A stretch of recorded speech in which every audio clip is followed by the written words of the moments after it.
Good evening and welcome to tonight's meeting of Inforum, a division of the Commonwealth Club for Young Professionals with a mission to inspire debate on civic issues. You can find us online at commonwealthclub.org/inforum. I'm Brad Stone, senior writer at Businessweek and your moderator for this evening. Tonight we are lucky to have two of Silicon Valley's most successful entrepreneurs and deepest thinkers here to share their ideas of what the future holds for high-tech investment and startups in 2011. Max Levchin is one of the creators of PayPal, the online payments business, the founder of Slide, one of the first social application companies on the internet. Last year, Slide was acquired by Google, where Max is now a vice president of engineering. He's also an active angel investor. Peter Thiel is also a PayPal co-founder and is perhaps best known for his early investment in Facebook. He is the president of Clarium Capital, a hedge fund, and a managing partner of the Founders Fund, a San Francisco venture capital firm. Peter is also known for his involvement in, let's call them, unconventional philanthropic causes, like anti-aging research, the Singularity Institute for Artificial Intelligence, and the formation of self-sustaining sovereign countries out at sea. Last October, he announced a program to award fellowships to 20 entrepreneurs under the age of 20 on the condition that they drop out of college to pursue their venture full-time. As you can imagine, that has proved controversial. So that clearly gives us a lot of territory to cover. Let's get started. Guys, there's clearly something remarkable going on with valuations today in Silicon Valley. Goldman Sachs just invested in Facebook at a valuation of $50 billion. Groupon's valuation seems to add a zero to the end of it every time I check. Is this just optimism in the current opportunity that the internet and social media holds, or are things getting a little unchained from reality? I think it's silly to consider it as a broad trend. I think you actually have to look at each individual company and try to make a value judgment. At least you should as an investor. If you look at Groupon, it's the fastest growing company ever, apparently, with revenues in a similar trajectory. Who knows? They're probably undervalued. Even in the last round, there is a startup that pitched me about 2 weeks ago that has two engineers, a PowerPoint. Actually, sorry, take that back. No engineers, a PowerPoint, and a really neat name, $16 million pre-valuation. That is an overvalued company. It is. I think the valuation question is it's nowhere near where things were in '99, 2000. It's very hard for there to be a bubble if you have no IPOs, and there still are basically no IPOs that are going on. And so I think that even though there's a lot of speculation surrounding a handful of companies, it's really nothing like it was in '99, 2000. One of the big changes really over the last 2 years has been the arrival of Digital Sky Technologies, a Russian venture capital firm, who are very optimistic. They're putting a premium valuation and premium terms on almost everything. How do you compete, with investors like that, Peter, when their optimism has no bounds and it really seems like terms don't matter a lot to them? Well, I don't think they've. It looks like they've done an extraordinarily good job in their investing so far, and so it sort of certainly puts the question to whether things have been as overvalued as people think. And I think one of the things that's happened is people in the U.S. are still extremely burned on the late '90s. People still do not believe in technology, and I think that's one of the reasons there was such a big opening for DST to come in as a later stage investor, and I think the valuations are all over the map. There's some things that are cheap, some things that are probably expensive, some things that are in between. But I don't really think you have a bubble in technology. Max, DST and Ron Conway, a prominent angel investor in Silicon Valley, recently announced that they were going to invest $150,000 in every startup that came through a startup program called Y Combinator. It sort of sounds from the outside like an undiscriminating approach. What as an angel investor, what do you make of that announcement? Several things in parallel.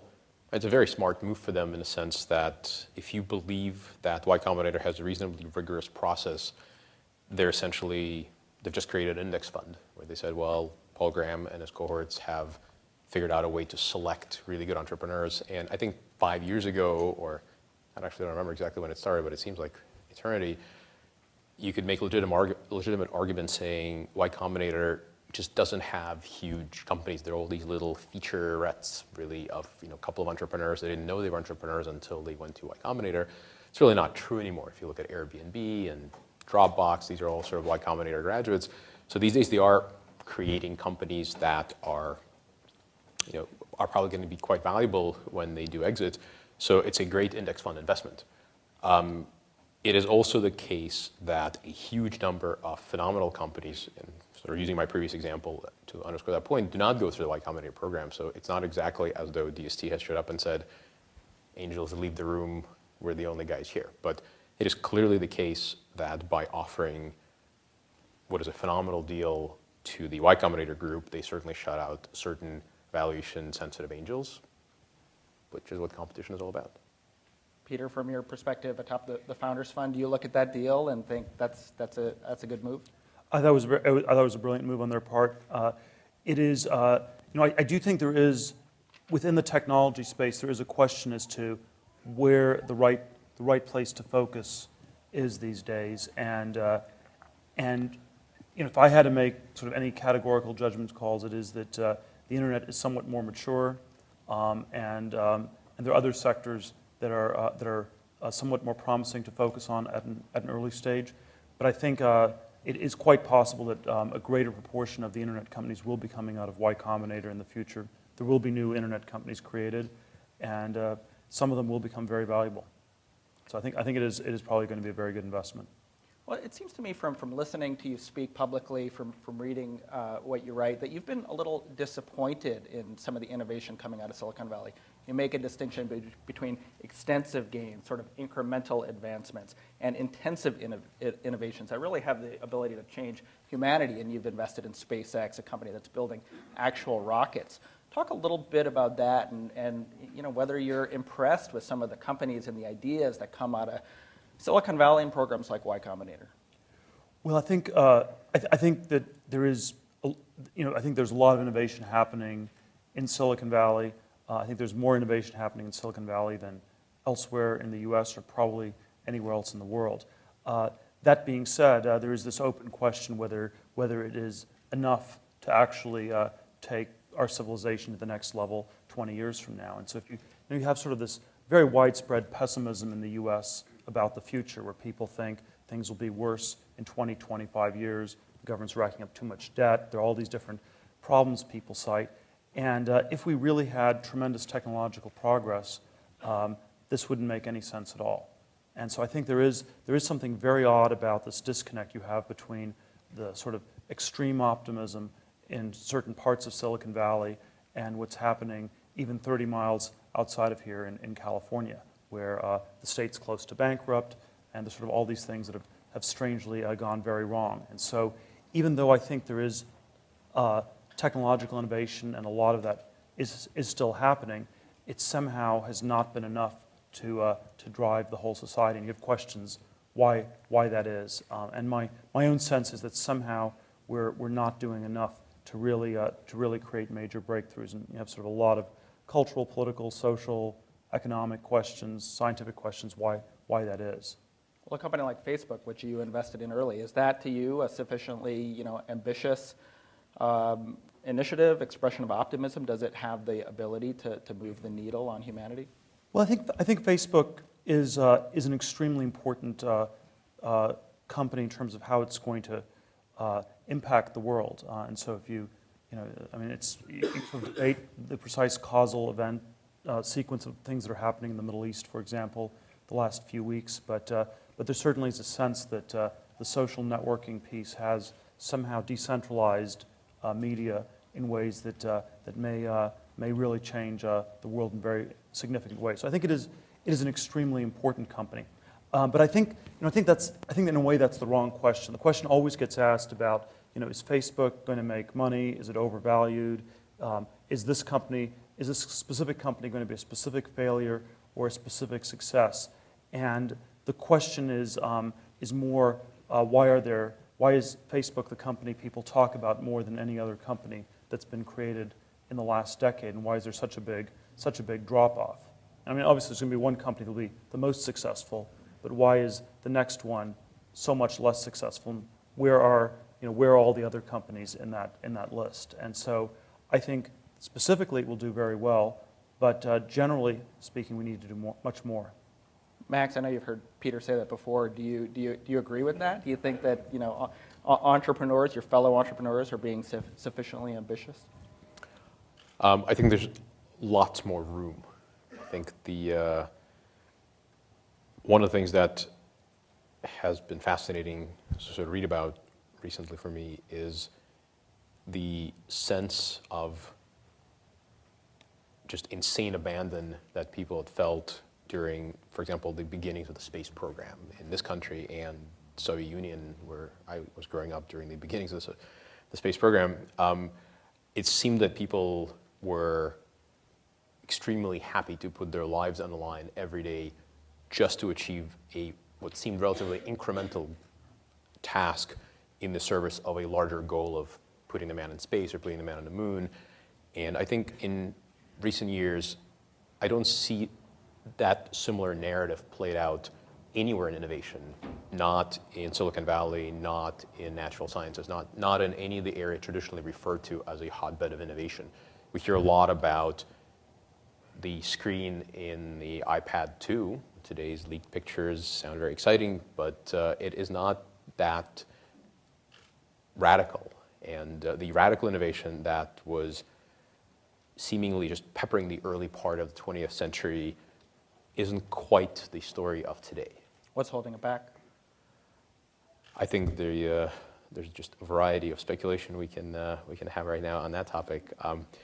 My sense is that there's a certain bifurcation that always takes place in the minds of entrepreneur and sort of the short-term outcome versus the long-term outcome, and the balance has shifted from the long-term outcome to the short-term outcome.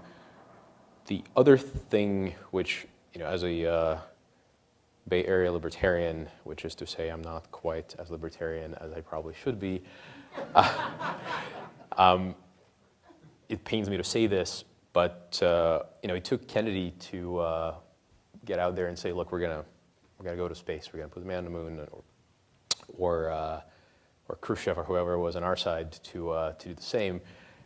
And you don't have that today in the rhetoric of the US government, and no other government in the world really, except for developing countries or countries that are rapidly coming up to speed. But what they're doing is they're basically saying, we're going to be just like those rich guys in America. They're not saying we're going to go way beyond and put a man on Mars, or there's no need. What they need is to feed their people and get them to the point where they are now competing successfully against the United States. And we are sitting pretty, we're already there. And so it doesn't seem like anyone is that interested in just going way out there.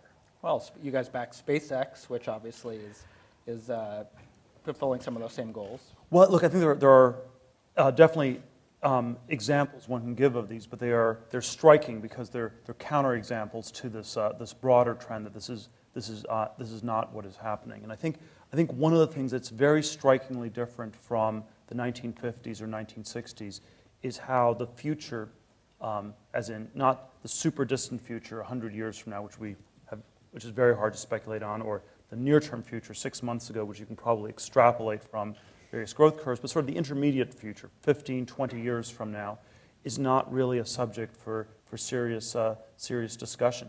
And so, in the 50s and 60s, it was like, we were going to be in space, we're going to go to the moon, you'd have bases on Mars, you'd have flying cars, you'd have supersonic airplanes. There was a very specific way people thought that things were going to progress, and this was a subject for discussion. And I think today people can be optimistic about the future, but the optimism is very indefinite. It is sort of, it will be better, but it will be better because it's always gotten better, because it'll be figured out. And so the future is not a problem that people have to work on themselves. It is a problem for other people to solve. And that's been a very efficient way to do things for a long time. It's been very efficient to have other people do things for you. It's been very efficient. It's been efficient not even to think, in a way. It's been efficient to outsource thinking, outsource all sorts of stuff, but it gets very dangerous when everybody does that. And so if you ask who is actually working on the future, the people in DC will say, well, we don't have any specific ideas, but surely it's something that's going on in universities or Silicon Valley or something like that. And then when you drill down, it's really unclear where that is actually happening. But it's not a typical topic of conversation. And so if you talk about underwater cities or turning deserts into agricultural land forms or any sort of massive changes like that, that's just incredibly bizarre. In 1960, there was a very serious proposal someone made in the San Francisco Bay Area to dam up the entire Bay Area, to fill it with an earthen dam, and basically drain it out and replace it with a freshwater lake. And this was a congressional hearing. There were people in Congress who had him come testify. The Army Corps of Engineers did a sort of a miniature model of it. And it got, he worked on this and it got a significant amount of traction. And thank God they didn't do it. And that's the perspective today. Beside the point. But certainly there were all sorts of other things like that. The Hoover Dam was, in the 1930s, the counter-argument to the Hoover Dam was, this is crazy. We would never need this much electricity. And today it would never, something like even the Hoover Dam would not be built today. You would not be building the interstate highway system. Why do people, there's no need for people to drive. People aren't driving between cities. Why do you build it? So if you have to, and I think there's a whole set of things like this that have changed quite dramatically. But I don't think you could do, I don't think the US government could do the space program today. I don't think it could do the Manhattan Project. I don't think it could even start the Manhattan Project. The letter, the letter from Einstein would get lost in the mailroom. But you'd like to see entrepreneurs take up that mantle of ambitious projects. I think it's a broader problem, just entrepreneurs. I think it's generally the narrative of the nation to some extent. It starts with a president getting out there and saying we're going to build cure for cancer in the next 10 years, or we're going to give everyone a flying car, or all these things. And having that in the fabric of the conversation in the front page news drives people to wake up and say, I'm going to drop out of college and start a company tomorrow morning because I just heard on the news we're going to have a cure for cancer, and by God, I'm the guy to do it. If you don't have anyone saying that out loud or publishing the front page, say, well, I heard a friend of mine just made $10 million flipping a company before they launched. It's not a bad way to go at all. I'll do that instead. Well, we'll get to more provincial topics like IPOs and Facebook and Google in a minute, but because we're talking about this, you've contributed some money to seasteading. Tell us a little bit about that and what you see as like the real potential or practical possibilities. Well, this was a bit of an experimental project that we decided to underwrite. It's the grandson of Milton Friedman, who started at Google, a former Google engineer, and the basic idea was whether you could help create autonomous communities on the ocean. It's an engineering problem. We gave it a small amount of money to basically stimulate some thinking about it. They've done something called Ephemerisle, which is like a Burning Man with ships and boats in the bay. And so they've done various experiments with it, and we're actively soliciting business plans for seasteads at this time. So if people have specific ideas, they should direct them to the Seasteading Institute. Max, will you be moving to a seastead when they exist? I get easily seasick, so probably not. Good. Okay, so let's talk about the IPO climate today. LinkedIn has filed to go public. Groupon may go public this year. Facebook maybe next year. Peter can fill us in on that. The IPO, there's so much attention paid to it. It's sort of seen as a company getting into the end zone and doing a touchdown dance. Is that the right way to look at it? And should these companies be going public now? Peter? Well, I think the striking thing is that they're taking a very long time to do it, and In some ways, I think the Google IPO in mid-2004 was a very important turning point where the story that the media wrote about the Google IPO in, I believe, July 2004 was the IPO window is opening up again, companies are starting to go public again. But the real precedent that Google set was actually you don't go public until it's very, very late. And if you sort of look at when did Google really win the search wars, it was 2002 to 2004. Had they been public 2-3 years earlier, Yahoo, Microsoft might have been able to track how well they were doing and probably would have competed much more aggressively with Google. There were all sorts of other benefits to staying private, but I think that's actually that's the precedent we have, and we're now in a world where you want to defer going public as long as possible. You have constraints. You eventually hit 500 shareholders typically. It eventually gets very, very complicated, and there's some point where you have to go public. But I think the Google precedent is the one that people are following in Silicon Valley. Peter, what did you think of some of the spectacle around Goldman Sachs' recent investment in Facebook, where really Goldman Sachs and its clients were exclusively allowed to invest in the company? I think it's probably just I don't think there's too much to read into it. It's probably just an ongoing part of the anti-Wall Street saga. So it's assumed that anything Goldman does involves some sort of nefarious types of insider dealing, and people may believe that or not. But I think that it was basically a story about malfeasance by Goldman. So incorrectly interpreted.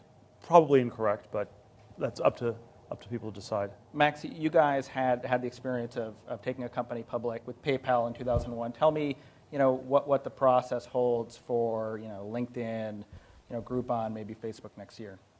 It's pretty different these days. We were one of the very last companies to go out before the Sarbanes-Oxley sword hanging over our heads, for example. The entire process is pretty onerous, and to some extent it's designed, the celebrations around the IPO time are actually a direct consequence, in part anyway, of the suffering that leads up to it. I remember sleeping at the printers for several nights in a row and being awoken by a butt of a lawyer who was kicking me awake to ask for some patent-related issue. But it's a pretty huge process that really derails a lot of the efforts within the company. The reason, to sort of put a little bit more color on what Peter's saying, I agree that we are now in the world where people defer going public as long as possible, and one of the reasons to do so is, you swear it's never going to happen to you. You tell your employees to just stop thinking about it, not look at the stock price. But the day your shares become listed, instead of having this hypothetical, what am I worth, you can now just set up a little script in Excel that pulls the share price at closing, or every minute if you like, or every second, or you can get direct quotes with all the contracts going on and calculate to the 10th decimal place exactly how much money you have to spend on that new car or house or whatever it is you've been dreaming about. And people's attention really shifts from long-term betterment of the company to exceptionally short-term consideration of where they are in their financial well-being, and their mood, their ability to execute, and their willingness to invest their time in long-term projects really just becomes, essentially can be charted and in fact tracks the stock price. As when the stock goes down, you feel down and you sort of feel like maybe you should be looking for another job to hedge your bets, and if the stock is a rocket ship, nothing can hurt you. So I don't envy the companies going public because it layers an enormous amount of public scrutiny, analyst scrutiny, misinterpretation by everyone who has a free moment. But most importantly, it really derails the employee productivity and focus because they can now busy themselves by contemplating what purchase they're going to make on the day the 180-day lockup is over. So does that portend a sort of deceleration in innovation? Absolutely. It slows you down. You really should go public once you're essentially on rails. A famous quote from Meg Whitman many years ago is, "Monkeys can run this ship or train," or whatever it is she was comparing it to. It was generally perceived as a huge insult because she was calling her employees monkeys. But what she was really saying is the business model and the network effects of eBay were so strong that even if people worked at half capacity, it wouldn't really have mattered for the value generation capacity of the company. And that was a huge compliment to give to herself and her crew. She basically said, look, even if people are spending half their time staring at the stock price and figuring out what they're going to do with their money, it doesn't matter. We're still making tons and tons of money. And they did for a very long time. So I think before you decide to pull that trigger to go public, you really should get to the point where monkeys can run that train. It is unclear when that actually happens, though, and it's possible that it takes quite a bit longer. And so, one of the questions, if you can think of the pre-IPO phase as the innovative phase, and the post-IPO phase as the extensive phase. So the innovative phase is intensive; you're creating something new. The extensive phase is you're just scaling it. So 0 to 1 is pre-IPO, 1 to N is sort of the post-IPO world. And if you think of sort of the greatest, most highly valued technology company in the world today is Apple Computer. In 1985, Apple got rid of Steve Jobs and replaced them with Scully because they thought selling computers was like selling Pepsi, and that it was basically that all the innovation had been done, and it was just a matter of marketing and scaling. And I think and I think that probably was not the exact correct determination with respect to Apple. And you wonder if that's the correct determination with any of these companies. The ones that have continued to do it post-IPO are phenomenally impressive. So I think the most impressive of the early internet companies from the 90s is probably Amazon, where in some sense it's sort of psychologically extraordinary how Bezos has sort of like ignored everything people said, didn't care about losing money for years, and it sort of looks like it paid off, but somehow they've been able to keep a very long-term focus even with this. But that probably requires just an extraordinarily stubborn person. So what's the thinking on the board at Facebook about preserving a kind of intensive innovation cycle even when the company is publicly held? Well, I think these are reasons that the bias has been to try to defer the IPO, and then there are constraints. There are points at which you hit the shareholder number, and you have to go public. So if you have over 500 shareholders, you become de facto a public company, and then you have to start filing. But certainly the idea has been to avoid that as long as possible. Max, let's talk about what you're up to these days. Last August, Google bought Max's company Slide for, I believe, more than $200 million. What did Google get when they bought Slide?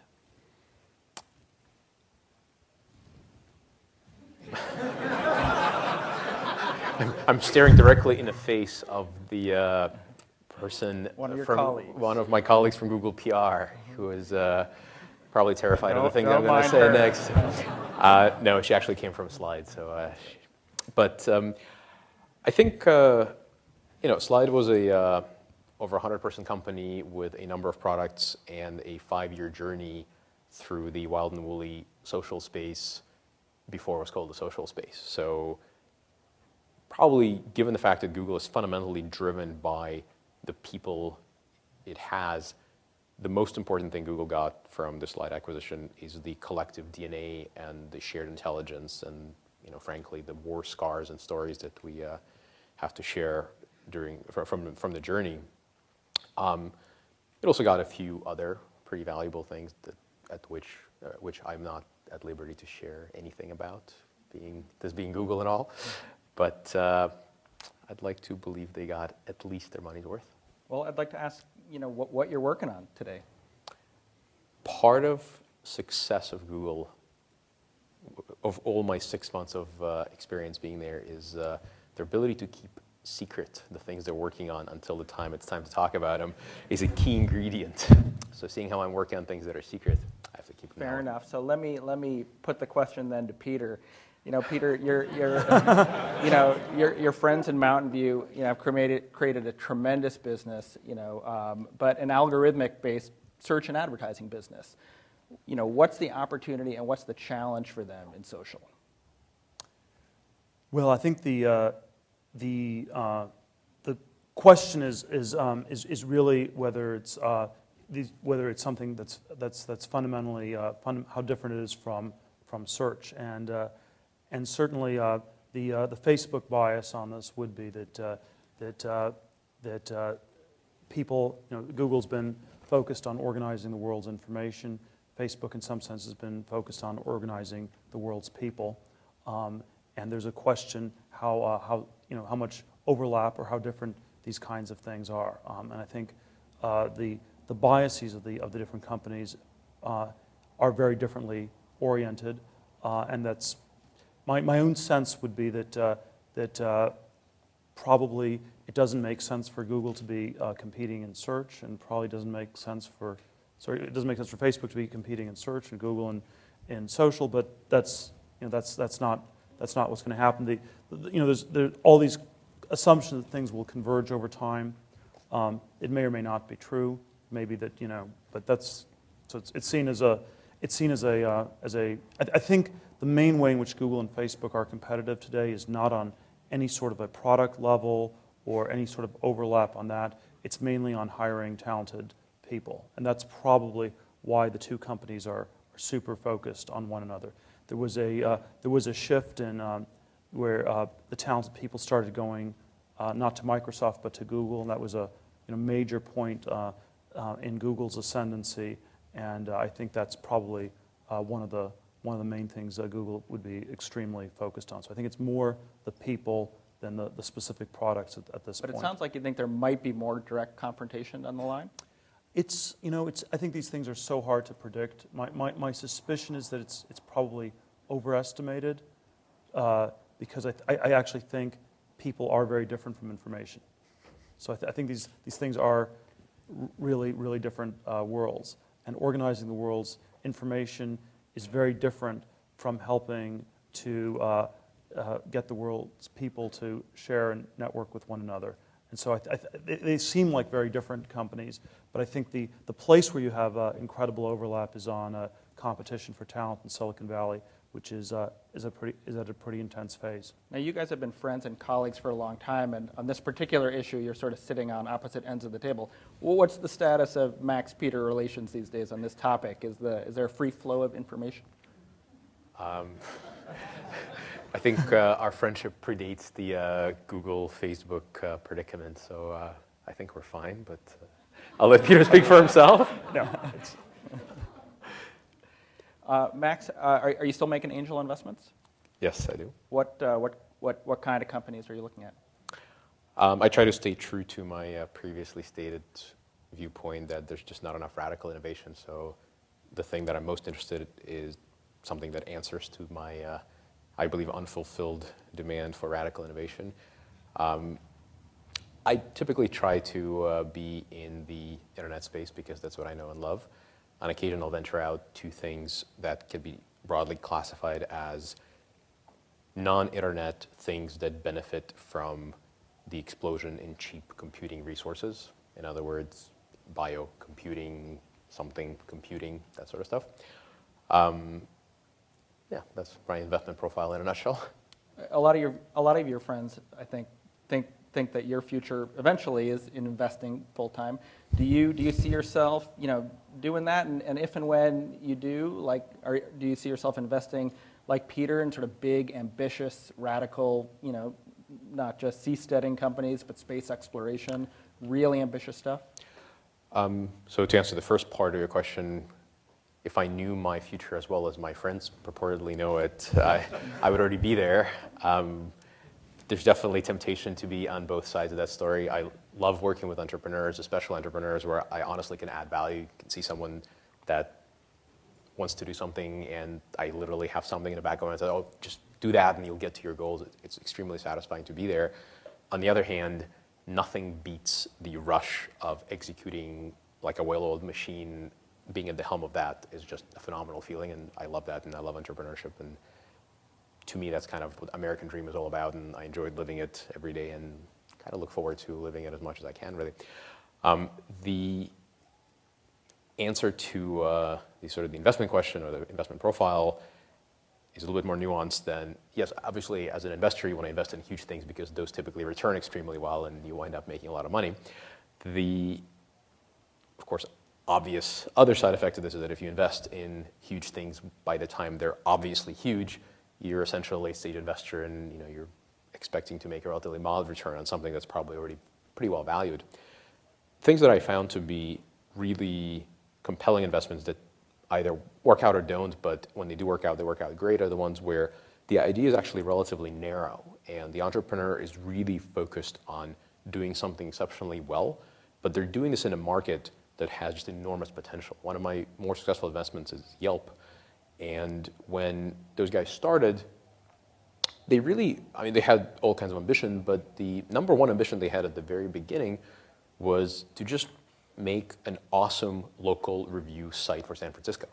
San Francisco is a small market, less than 1 million people, sort of stuff. And at the time, I think a lot of my friends told me that's kind of a wacky investment. Those guys throw local parties. They rent out bars, and it's always going to be landlocked in San Francisco. And I didn't really mind that, although I did have my concerns. And 5 years later, they are an international juggernaut, just nailing it with their local review service. They were able to figure out the exact formula in San Francisco and replicated it everywhere else in the world. Peter, what are you looking for today in an entrepreneur to back? Well, I do think we're looking for companies where there is a very powerful narrative around the company, where there's some powerful story as to how they are going to really change the world. And I think you have to, as an entrepreneur, you're trying to create something new, and obviously you want people who are very smart, very talented, they're looking at a good business. But then beyond that, there has to be an ability to attract a number of other talented people, and that's how you sort of really build the critical mass that builds these great businesses. And so I think normally when we find talented people with a powerful story, that's almost enough for us to invest. I think that's actually very, very rare at this point. But you have to ask the question, what will motivate the 20th or 30th or 40th employee to join this company when it's probably not financial, and it's probably not fame or anything like that. And it has to be that they believe that there's something incredibly powerful and valuable about what it's doing. A lot of your colleagues in venture capital are rushing to lay down roots in China. And of course, there have been a lot of incredibly successful internet stories coming out of China, Baidu, Tencent, Alibaba. But from one of your earlier comments, I get the sense that you're not all that bullish about real innovation coming from Chinese entrepreneurs. Well, this is keying off of the point that Max made. I do think there will be a lot of companies that copy companies that were developed in the developed world in the emerging markets. But the issue in most of these emerging market countries is they have a lot of just very basic things to do that are extremely straightforward. And so in China, you can probably make a lot of money just starting a McDonald's franchise. I mean, it's not straightforward, but there's sort of a lot of basic things you can just copy. In the developed world, it's much trickier, and that's why I think the incentives are actually for people to try to innovate in the developed world, whereas in the emerging markets, the incentives are for people simply to copy. And so to the extent people have been investing in emerging market countries as an arbitrage, where we look at businesses that were done in the US, and then we'll invest in similar ones that are starting in other countries, that's been quite a good model. So, Baidu, search engine in China, search was valuable in the US, we know it's valuable, China's big, the search engine in China is probably also going to be big. That was a very good sort of good way of thinking about it.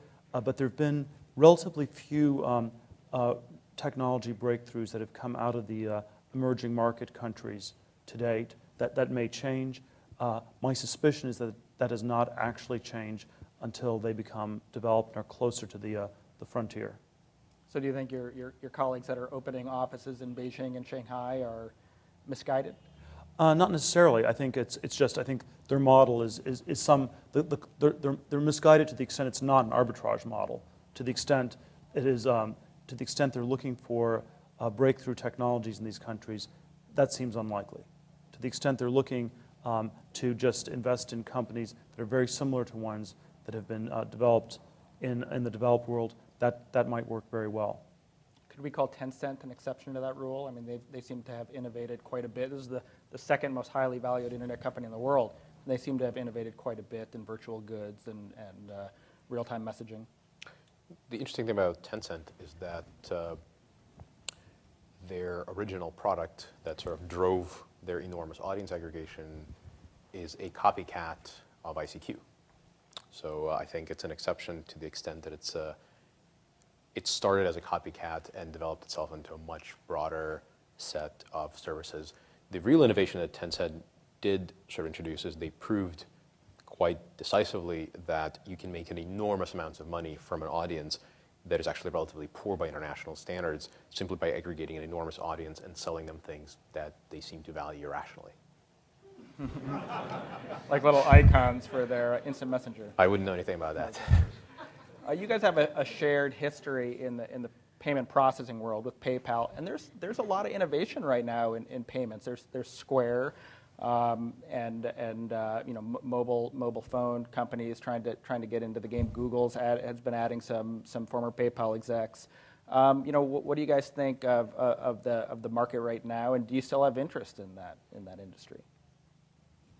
Sure, I'm an investor in at least one of those companies, and I think there's. Peter, I think, said it a long time ago. If you want to make a lot of money, you should get as close to money as possible. And at least that was the model for PayPal, and we did all right. I think payments is a complicated topic for me because I can't talk about it in generalities. There's just too much stuff in my head about it for a long time. But there are huge opportunities now, even in the cracks between features that PayPal has implemented, simply because it's such a large product for so many people. There's just opportunities by way of PayPal not having enough time to develop everything. But there are also enormous changes in the world by the emergence of smartphones and just the general acceptance of phones and phone payments and trust becoming a much easier commodity to come by in payments on the internet. I mean, all that stuff is just generating tons and tons of opportunities. It's not entirely clear to me, however, sort of to put a darker cloud over it, that anything out there right now is really attacking the very core of the payments infrastructure. For example, the interchange fees that Visa and MasterCard charge and the sort of acquiring and issuing banks model has been around since the day Visa and MasterCard, or even before that, actually. And no one's really challenging that today, as far as I can tell. And so challenging that is an opportunity, and it is the sort of thing that will probably fail, but it's worth trying. How about technologies like near-field communications, which Apple and Google are building into their mobile phone platforms with the idea that the phone can be used as a payment mechanism? That story has been in a few newspapers somewhere in the 1960s, I think, or maybe 70s, and it just keeps on coming back, how you're going to have something in your pocket that's not going to be your wallet. The fundamental judgment call one has to make as an investor looking at such opportunities is the process easier than pulling a $5 out of your pocket and saying, here you go? And if it doesn't pass that test, it's never going to succeed. And then the other one that's really important that we figured out a long time ago, early on in PayPal history, if it's two friends at a dinner table at a restaurant and they want to split a bill, the solution you're offering those people better be simpler than me saying, I'll get you next time, because that works really well. And there's not a lot of market for that product. Yes, my sort of standard post-mortem on my standard account on this is if I knew as much about payments as I do today, we would have never started PayPal. And so I'm glad that we started at a time when we didn't know this much about it. It is the payments business is extremely valuable if you get it to a certain scale. It's very hard to get it to scale. It's fundamentally a networked business. You need to actually create a network. Unlike most products where you just need to have single audience members, a payment always has two counterparties to a payment. And so there is something about it where you have this very strange chicken and egg problem. It's like we're going to create a new currency, we're going to create a new, this whole new system for doing things. It may be a lot better, but it only works if you get a critical mass of people to use that. How do you get it started when nobody is using it on day one? And I think that's the fundamental challenge every payments company has, and it makes it very hard to start, but if you succeed, it makes them very valuable. So this is going incredibly fast. We're going to start taking questions in about 4 minutes, and you can line up at the microphone here. Max, you recently wrote a lengthy post on Quora, the question and answer site, about lessons for young entrepreneurs. And number 10 was, figure out the one thing each of your investors is genuinely good at and insist they help you with that so that, among other things, it will save you from their help in other areas. Now, Peter was an investor, of course, in Slide via the Founders Fund. So where did you not want his help?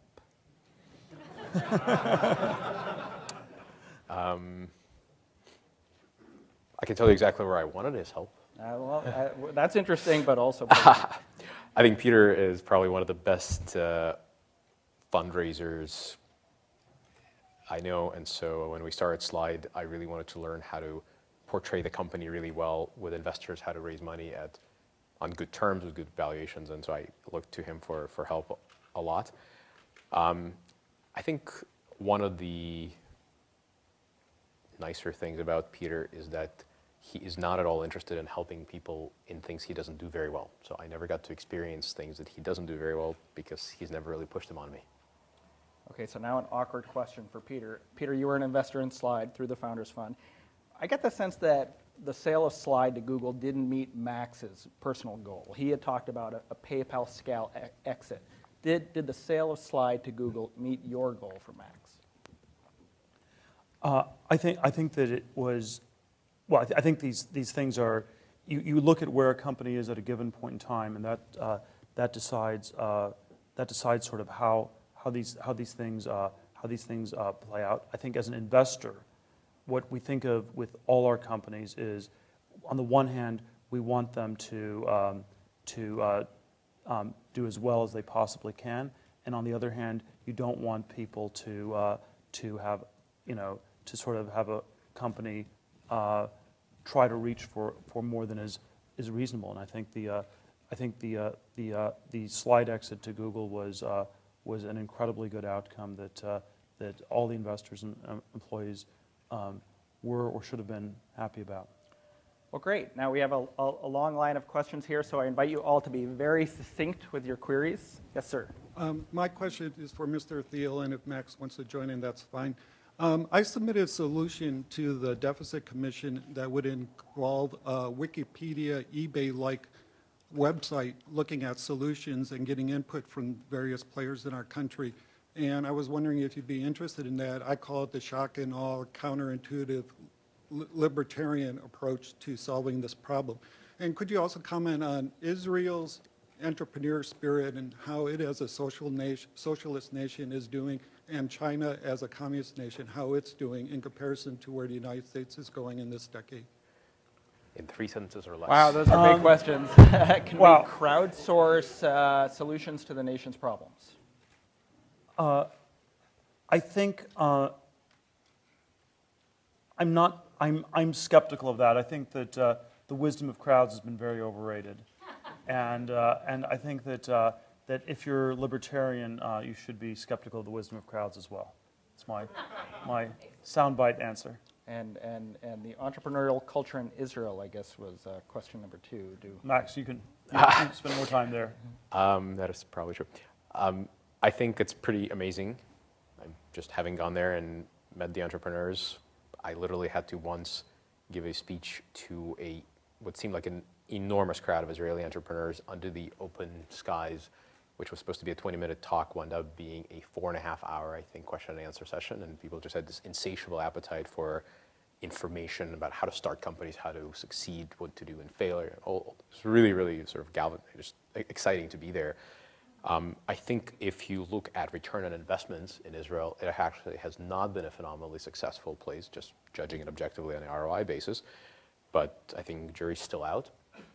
I think the sort of many books, articles, and essays describe all the interesting specialities of Israeli entrepreneurs, probably better than we could this panel, but the connection to the military is sort of fascinating.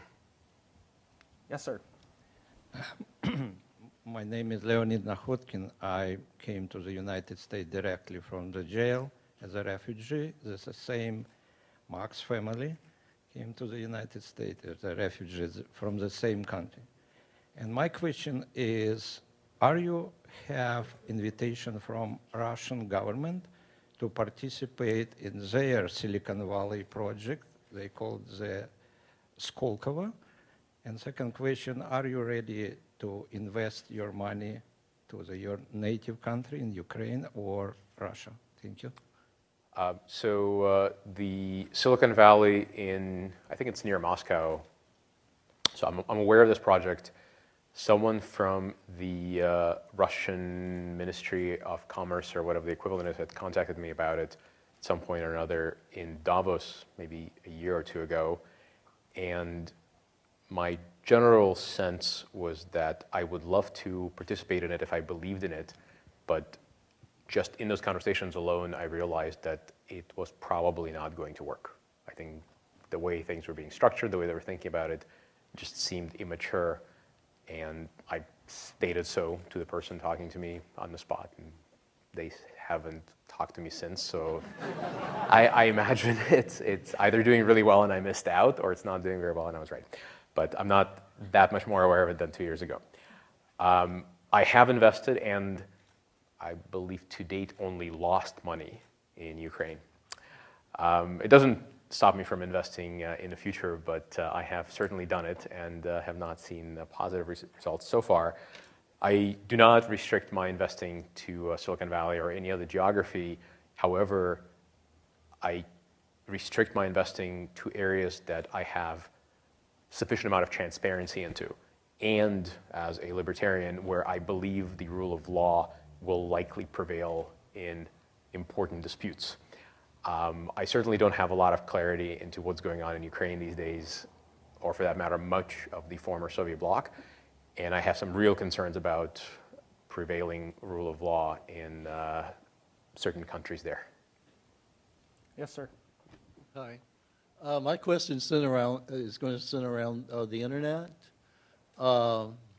We have right now in the United States, it seems like that we have a very slow or a very small volume compared to Europe. Europe has I think they changed to fiber optics something like about 20 years ago. We were really way behind. And the internet is starting to look more like a telephone, like a movie. You can get so many things across. And it's starting to really pick up, and now we're hearing about two-tier systems and the ISPs and how much they're costing, and everything going up.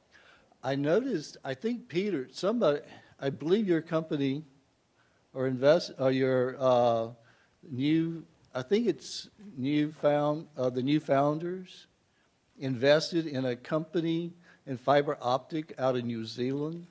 And it's going to connect, I believe, New Zealand with Australia and come across the Pacific to us, maybe Hawaii.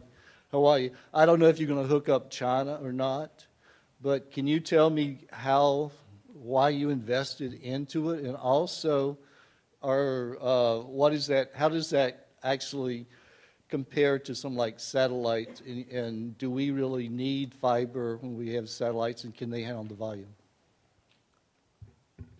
Why don't you tell us about your New Zealand project and whether you see that as a model for for broadband speeds in the U.S.?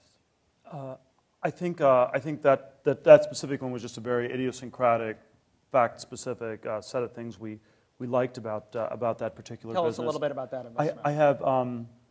I have no strong opinion on how fiber changes. I think there's something about it linking it up across the Pacific where it's probably a pretty critical thing, and there was not enough capacity. It's not, and that made us think that particular one was a good investment. But I think in general there is something to be said for looking at other developed countries, and this is probably the area that one, if you had to have some geographic constraints that you should look at. There probably are things in Western Europe. There probably are things, even places like Japan, which no one has invested. I don't have any expertise in it, but there's probably not enough venture capital in Japan. Okay, next question. Yeah, I was just going to add something to that. Supergrids and power, along with just broadband, is extremely powerful. There's an article in the Scientific American November That's what's going to enable next level development. My question to layer up, I kind of like the quote by Einstein. He said, you can't solve a problem at the same level of thinking as it caused it. So I'm going to ask you one question. Do you prefer the Gordian knot, cutting the knot? Do you prefer actually getting everybody to pick up the elephant that everybody's blind and sees the problem together, like crowdsourcing? I kind of hear you don't like that. Or are you a find the right mouse person? I'll ask both of you. I'm a change the metaphor person. That's all right. Change it. I think that, I'm not sure what I'd change the metaphor to, but something not like an elephant and not like a knot that you need to cut with a sword. But I would change the metaphor. Help me, Max. Come up with a different metaphor. I'm an outsourcing person. I have a metaphor for you. I think it's dangerous to mire oneself in meta-level discussions about how to solve problems or how to sort of address big questions. The only metaphor which I found to be painfully correct through my own negative experience in many companies that have been both an investor and an observer, if you have a hammer and everything looks like a nail, that's a really bad approach. Right. And that's what the sword is. It's just execution. Yeah. Okay, thank you. Yeah. Hi, I'm Nick. I'm founder of a fitness startup here in San Francisco. And I've been actively pitching investors recently, both angels and VCs. And my co-founder and I have sort of made some observations that a lot of the investors are sort of looking for certain trends. They want to see technologies that match some of the newest, most successful trends, be it real-time social networks or geolocation or what have you. And Max's comment about sort of a revolutionary technology and idea really kind of hit me. So I just wanted to hear your guys' comment on that sort of trend, and what do you think that it does for innovation here in the Valley? I think you're pitching the wrong investors. I think if you can quickly identify the fact that an investor is trying to bucketize you into something that they've already seen and think is a hot space, they are just lazy. They're not doing their homework. They are refusing to understand that you have something different to offer. You should shake their hand and go find an investor that actually wants to be outside of what's currently hot. For one, they're also being dumb because whatever is currently hot is terribly overpriced. Great, thank you. Let's get to as many questions as we can in our 10 minutes remaining. So the whole sort of Series AA seed funding, angel funding world has just gotten so either more complex or more interesting or whatever you want to call it. When you guys every day or a couple times a day have friends that come to you, two people, heads down on a product, they're just trying to work as fast as they can. What advice are you giving them in terms of the financing? What advice are you giving them about how to go about their financing? I'm mostly interested in this whole Start Fund SV Angel announcement from Friday. Well, it depends a lot on. I'm not. I think that we are in a zone where there is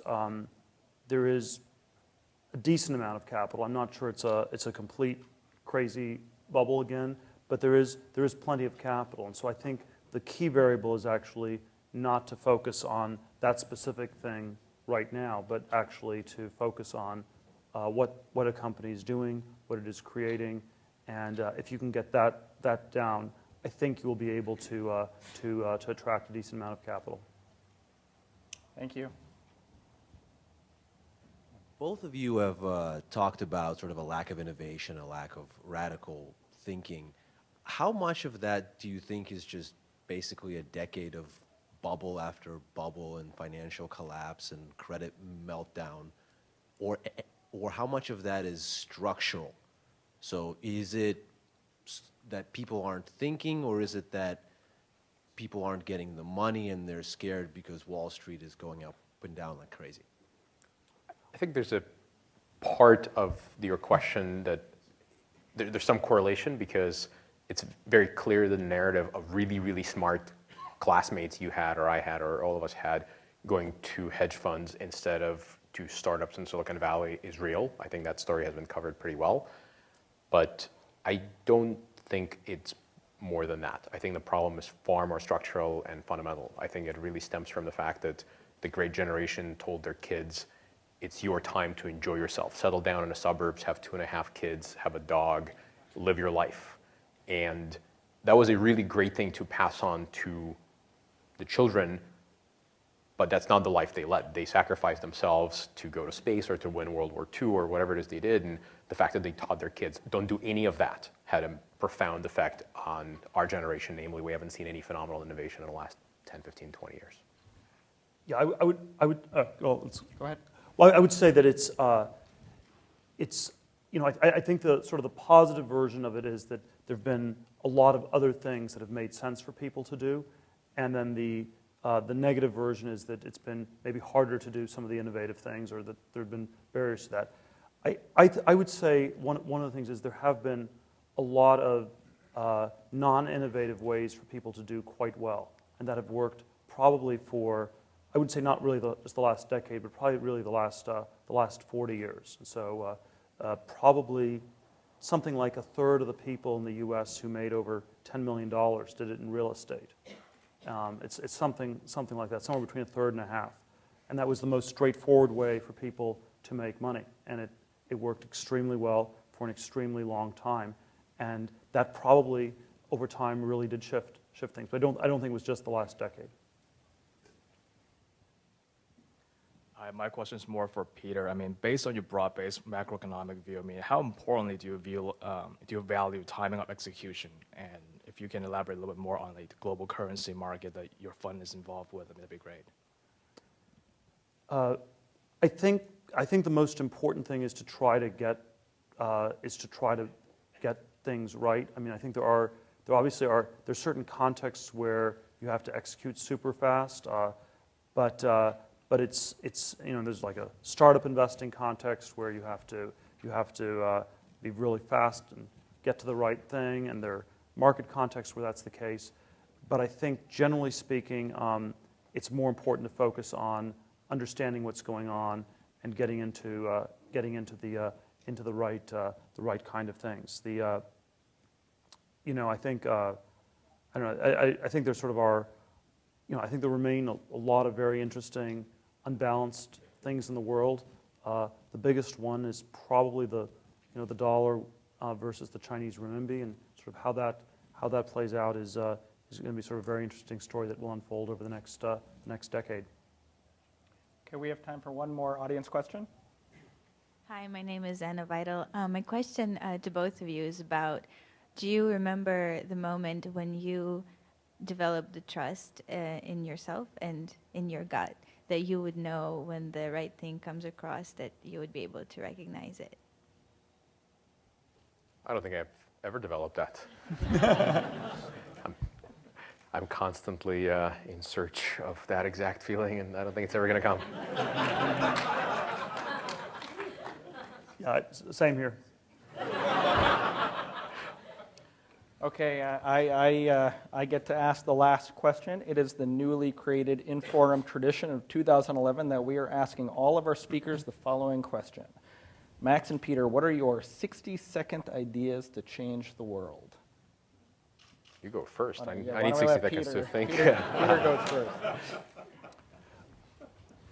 Well, I have a whole series on this, but I think we basically need to be working on breakthrough technologies in a variety of areas. I would focus on applying computer technology to all sorts of areas outside of computers, and that is biotech. It is the next generation. We've looked at computers applied to agriculture, computers applied to energy, computers applied to all sorts of different domains, and that's probably the sort of thematic area where you could see a lot of breakthroughs happen over the next 20 years. And we have to work on, we have to make a number of them happen, because it's not good enough for us to just run and stay in the same place. We'd probably lose ground if we're doing that.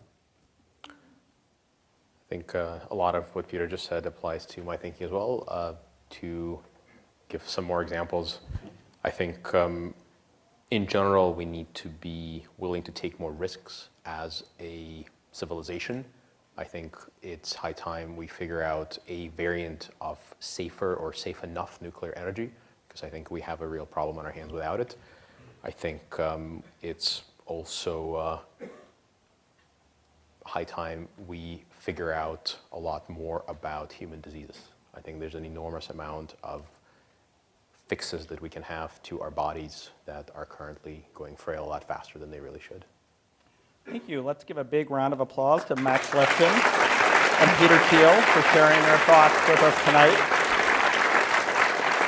Now this meeting of Inforum and the Commonwealth Club is adjourned. Love the